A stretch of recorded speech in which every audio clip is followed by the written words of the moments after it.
SER Podcast. Hola, soy Sira Valdés y esto es Hora 25 de los negocios. Hoy tomamos el pulso al tejido empresarial de nuestro país, concretamente a un 99% las pymes que han vivido el último año y medio tratando de sortear, por un lado, el impacto directo de la pandemia en su facturación y, por otro, el indirecto, el del retraso en el cobro de sus facturas, porque mientras las grandes empresas han hecho acopio de liquidez para sortear los embates de la crisis, las pequeñas han tenido que hacer frente a esperas de hasta más de 6 meses para cobrar por los servicios prestados. Una parte importantísima del tejido empresarial español necesita que la recuperación que augura el Gobierno se materialice. Y el Gobierno, de la mano de su vicepresidenta primera y ministra de Asuntos Económicos, Nadia Calviño, reitera que será de las mayores de Europa. Esta quinta ola está afectando a nuestro país como al resto de los países de nuestro entorno y esto añade determinados elementos de incertidumbre.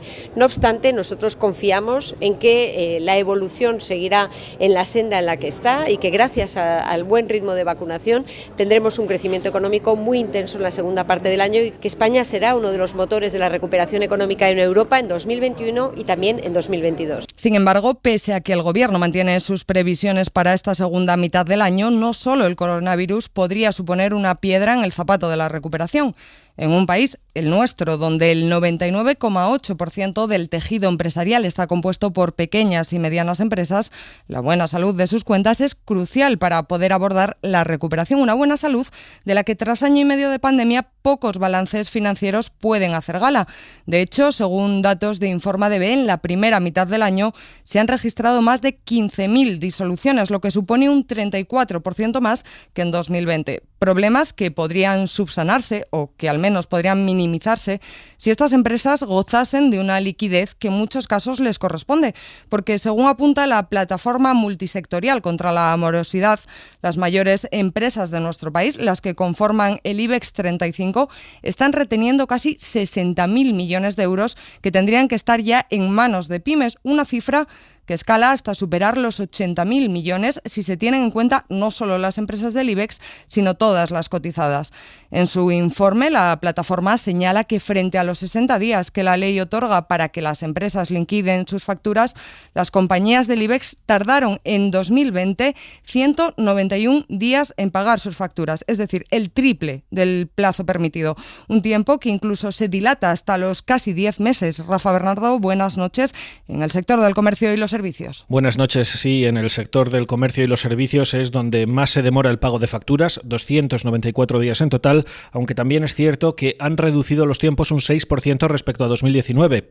También han reducido los plazos las compañías del sector de la construcción e inmobiliario, un 2%, pero aún así tardan 275 días en liquidar sus facturas con los proveedores. Por el contrario, la industria alarga esos tiempos, un 8% hasta los 178 días, y también lo hacen las energéticas cotizadas, un 26%, tardaron el año pasado 121 días. Demoras que suponen que un total de 58.427 millones de euros no llegaron a los proveedores dentro del plazo establecido, si hablamos solo de las facturas del IBEX, una cifra que, eso sí, se reduce un 10% respecto al año 2019 y que implica que las cotizadas en el conjunto de las bolsas españolas adeudaban 81.786 millones de euros, una cifra que, no obstante, también se reduce un 8% en tasa interanual. 6 meses para cobrar los servicios prestados, un limbo en que las pymes llevan años viviendo y que el COVID ha convertido en un infierno. En 2020, los plazos de pago de las grandes empresas se han alargado aún más, un 9% más, pese a que ellas incrementan su efectivo un 29% para hacer frente a posibles nuevos sobresaltos. Rafa. Un incremento que se eleva hasta el 40% si hablamos de sectores como el de la energía o el comercio, según el análisis de la plataforma contra la morosidad, que apunta además que sus periodos de cobro son mucho más cortos. De media, las empresas del IBEX cobraron sus facturas en 61 días, excediendo los plazos legales solo en el caso del sector de la construcción, donde los cobros se produjeron en 2020 a 99 días. Se retrasan, por tanto, los pagos de las grandes empresas, pero no solo, también de las administraciones públicas. En poco más de 2 semanas expira el plazo que Bruselas ha dado para que el sector público cumpla con la directiva sobre morosidad de 2011. Ya en 2015 la Comisión Europea abrió un procedimiento de infracción a España por los excesivos retrasos en los pagos de la administración pública a las empresas. Y aunque reconoce los avances que ha hecho la Administración Central, incide en las demoras que aún persistían y persisten, Rafa, en algunas administraciones locales y regionales. Esta directiva obliga a que las administraciones públicas, que tienen la obligación especial de pagar a sus proveedores a tiempo y dar buen ejemplo, dice la normativa europea, paguen sus facturas en un plazo de 30 días. Pues bien, según los últimos datos de Hacienda, correspondientes al mes de mayo, estos plazos siguen sin cumplirse de media en las corporaciones locales, en los ayuntamientos, cuyos pagos se demoran una media de 70 días, más del doble del plazo estipulado, aunque el tiempo se ha reducido en 9 días desde el mismo mes de 2020. Eso sí, esa media se supera con creces en ciertos ayuntamientos, como el de Jaén, que tarda 606 días en pagar, 20 veces más de lo estipulado, el de Parla en Madrid, con una media de 376 días, o Jerez de la Frontera, que liquida sus facturas en 330 días. También las comunidades autónomas han reducido el tiempo que tardan en saldar sus deudas con los proveedores. De media ahora tardan 10 días menos que el año pasado y están ya dentro de la normativa, tardan 24,5 días. Así, la mayoría cumple esos plazos, aunque Baleares con 30,8 días y Cataluña con casi 33 lo siguen excediendo ligeramente. También la Administración Central paga ya en plazo, 29,5 días tarda exactamente, casi 5 días más que hace un año. Gracias, Rafa. Los problemas de liquidez que también ellos tienen son los culpables de esos plazos, dicen desde los ayuntamientos. En cualquier caso, casi 2 meses y medio tardan en pagar las corporaciones locales, más de 6 meses las grandes compañías, y quienes sufren la falta de efectivo son las pequeñas y medianas empresas que proveen los bienes y servicios mucho antes de cobrar. Un problema que abordamos ya con el presidente de la Plataforma Multisectorial contra la Morosidad, Antoni Cañete. Buenas noches. Hola, muy buenas noches. ¿Qué impacto tiene este retraso en los pagos sobre el tejido empresarial de nuestro país, que se sustenta, como decíamos, fundamentalmente en pymes y autónomos? Pues imagínese, son 82.000 millones prácticamente que son obligaciones de pago y que en caso que no han cobrado, como muy bien dice, principalmente las pymes y el trabajo autónomo, pues significa que tienen que financiarse, tienen que ir a sus entidades financieras o recurrir al ICO, con las consecuencias que eso conlleva para las empresas, ¿no? ¿Cómo puede afectar esto a las empresas? Pues mire, esto no es un problema entre las empresas o entre las empresas y las administraciones a cobrar. En la crisis anterior, 1 de cada 3 empresas que cerró lo hizo directa o indirectamente por culpa de la morosidad. Por tanto, 1 de cada 3 puestos de trabajo que se perdieron por culpa de la morosidad. Arreglar la morosidad en el país significa hacer que este país sea más viable, más competitivo y no perdamos empresas que pagan nuestros impuestos y puestos de trabajo, con lo que ello conlleva para el país propiamente dicho, ¿no? ¿Cómo se soluciona esta situación? Porque al final el régimen sancionador lleva 9 meses encallado en el Congreso. ¿Cuál es la solución ahora mismo? Pues mire, usted lo está explicando muy bien. En el 2010 se cambió en España y en Europa, el 11, la legislación donde el sector privado ha de pagar a 60 días. Entonces, hay una ley que obliga a pagar a 60 días. Pero lo que está claro, y con los datos que usted está comentando, en el que se está pagando las empresas cotizadas a 200 días, cuando están cobrando prácticamente en 60 días, o sea, más de 3 veces lo que marca la ley, 191 el IBEX, y la ley dice que no deberían de incumplir la ley, pero la incumplen porque no tienen sanciones. Y el ejemplo que le puedo poner es como si vamos conduciendo por la autopista y nos dicen que no se puede ir a más de 120 porque lo prohíbe la ley. Quitamos el pie del acelerador, pero si nos dicen que no hay radar, nos ponemos a 200 por hora. Entonces, mientras no exista un régimen sancionador, vamos a seguir teniendo incumplimiento. Y lo que se está produciendo ya no es morosidad. Que las empresas cotizadas, las empresas del IBEX, que están recibiendo dinero del Banco Central Europeo y que tienen más liquidez que nunca por este dinero que le están comprando fondos activos de forma masiva al Banco Central, que tienen liquidez para pagar y compromisos, que no paguen, no es morosidad, eso es morrosidad, que es algo peor que la morosidad. Por eso Europa le está requiriendo a España el hecho de que solucione de una forma urgente el problema de la morosidad. Es más, España, cuando presentó su programa, dijo que iba a tratar el tema de la morosidad y seguimos con la ley de sanciones dormida. Toda esta situación es lo que está haciendo que nuestras pequeñas y medianas empresas sean mucho más pequeñas que las empresas de nuestros países de alrededor. Francia hace años que tiene un régimen sancionador y hace poco ha multiplicado lo que han sido en este caso sus propias deudas. Por tanto, tenemos clarísimamente que solucionar un problema que es de una gravedad importantísima para nuestra economía. Este impacto, como señalábamos, se acrecienta también con la deuda que se suma de las administraciones públicas, pero según los datos del Banco de España, la deuda ha marcado un nuevo máximo en mayo hasta situarse en el 125% del PIB. ¿Puede esto generar un problema adicional para que la administración agilice estos pagos? Pues mire, no debería. Una cosa es la deuda que tienen las administraciones y otra cuestión muy diferente son las obligaciones de pago que tiene la administración pública. Igual que nosotros tenemos la obligación de pagar nuestro IRPF o nuestro IVA o nuestro impuesto de sociedades y si no lo pagamos nos ponen un recargo del 20%, la administración cuando ha encargado a un proveedor, a una empresa, una contratación, debería de pagar, como dice la ley europea y española, 30 días. Sin embargo, esas obligaciones de pago no se están cumpliendo y Bruselas dio a nuestro país 2 meses para que cumpliera y eso expira en poco más de 2 semanas. ¿A qué sanción se puede enfrentar nuestro país? Pues mire, será proporcional al tiempo que de alguna forma ha llevado incumpliendo o infringiendo la directiva europea y también los efectos que de alguna forma ha causado este incumplimiento, ¿no? Por tanto, España se puede enfrentar a una sanción que puede ser muy significativa, porque tenga usted en cuenta que la directiva europea es del 2011 y tuvo la obligación de implementarse el 2013. Por tanto, las administraciones, y tenemos algunos ayuntamientos, como el de Jaén, Jerez, bueno, podrían ustedes mirarlo, hay más de 600 ayuntamientos que incumplen sistemáticamente la ley de morosidad, o sea, ese pago de esos 30 días que se marca Europa. Y si entramos ya en los contratistas principales de obra pública, que deben de pagar a sus subcontratistas y deberían de pagarles con factura electrónica, la cantidad es exorbitada. Hay más de 8.000 millones, según datos de la propia Administración, que están fuera de los plazos legales que marca la Unión Europea y la propia legislación española. Pues Antoni Cañete, presidente de la Plataforma Multisectorial contra la Morosidad, gracias por acompañarnos esta noche en Hora 25 de los Negocios.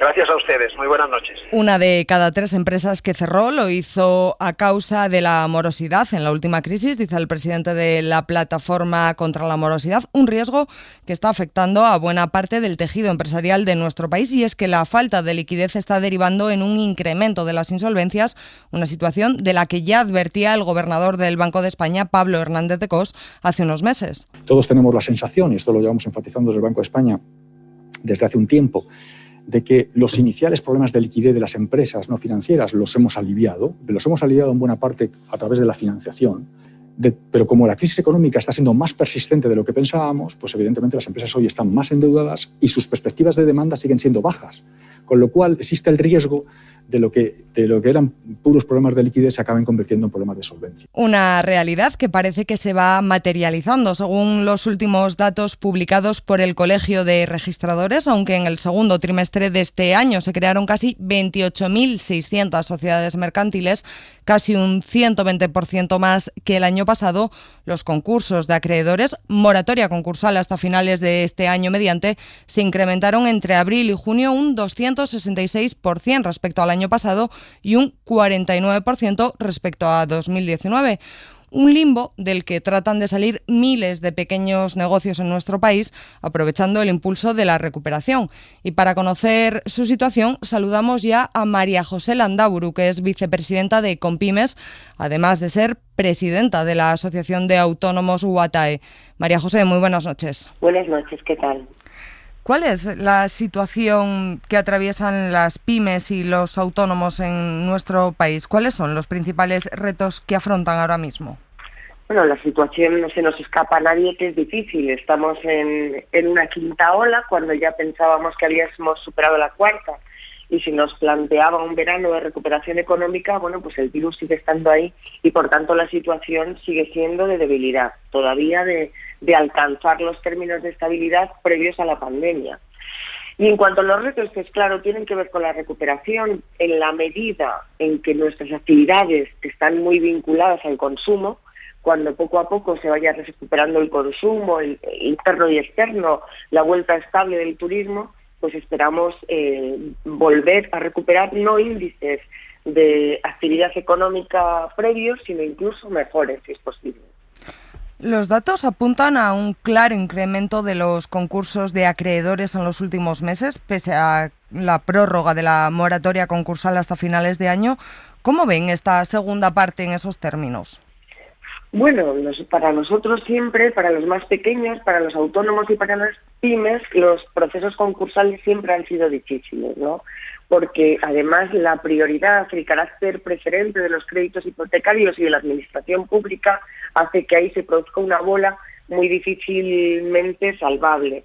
Ya lo hemos pedido, tiene que ver también con la morosidad, con los pagos de las grandes empresas, con que vuelva la liquidez al mercado, y en ese sentido, en la medida en que la rueda funcione, salir de las situaciones concursales será más fácil. También el cambio de la ley de segunda oportunidad, que como usted sabe llevamos años reclamando que tanto Hacienda como Seguridad Social, es decir, las administraciones públicas, nos den aire y sean también ellos partícipes reduciendo sus créditos en estos procesos. Si no, es muy complicado.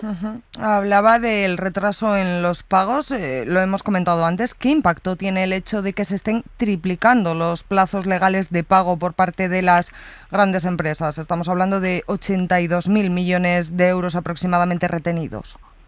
Pues hablamos de que ese periodo, cuando uno es pequeño, cuando uno tiene una pequeña empresa o cuando es autónomo, no puede aguantar casi 6 meses esperando a que le paguen los grandes, porque a la vez nosotros no tenemos esos créditos. Nosotros, si no pagamos a nuestros proveedores, directamente no nos los sirven.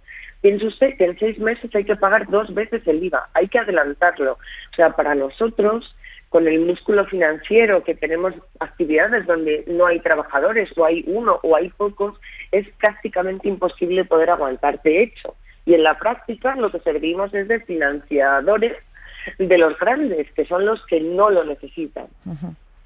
Para solventar esos problemas de liquidez, hace 5 meses que el presidente del Gobierno anunció un balón de oxígeno que las empresas llevaban otros tantos reclamando. 11.000 millones de euros para reforzar la solvencia de sus balances y puedan así retomar su actividad económica, hacer las inversiones. 5 meses después, ¿han llegado estas ayudas? Bueno, 5 meses después estas ayudas están ahora poniéndose en funcionamiento. Ha habido muchos problemas porque fueron, de hecho, en nuestra opinión, fueron pensadas sin tener claro el objetivo que era llegar efectivamente a quienes lo necesitan, las empresas de pequeña dimensión. Bueno, pues con este objetivo, sin embargo, se pusieron requisitos financieros excesivos, con auditorías de cuentas, se dejaron fuera CENAES y además, y lo que nos pareció a nosotros excepcionalmente desacertado, es que se premiaba a las empresas morosas.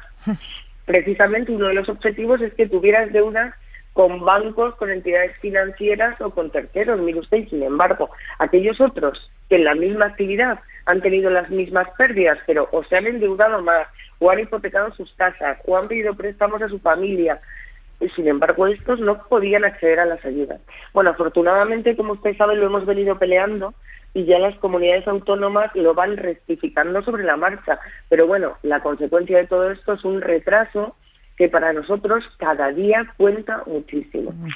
Nos dice que están empezando a llegar, que se están empezando a movilizar ya en las comunidades autónomas. ¿Llegan a tiempo?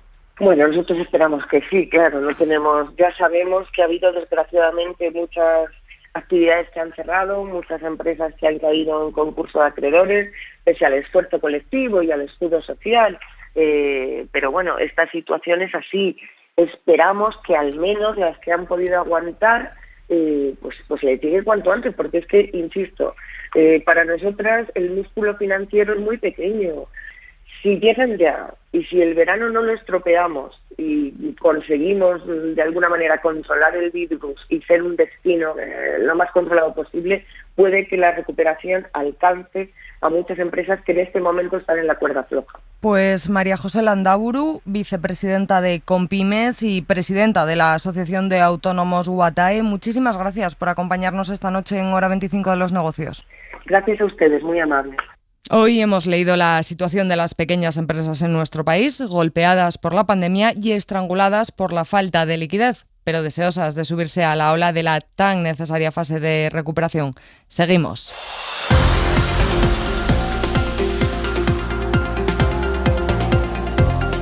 Suscríbete a Hora 25 de los negocios. Todos los episodios y contenidos adicionales en la app de Cadena SER y en nuestros canales de Apple Podcast, Spotify, iVoox, Google Podcast y YouTube. Escúchanos en directo en la SER de lunes a viernes a las 9:30 de la noche.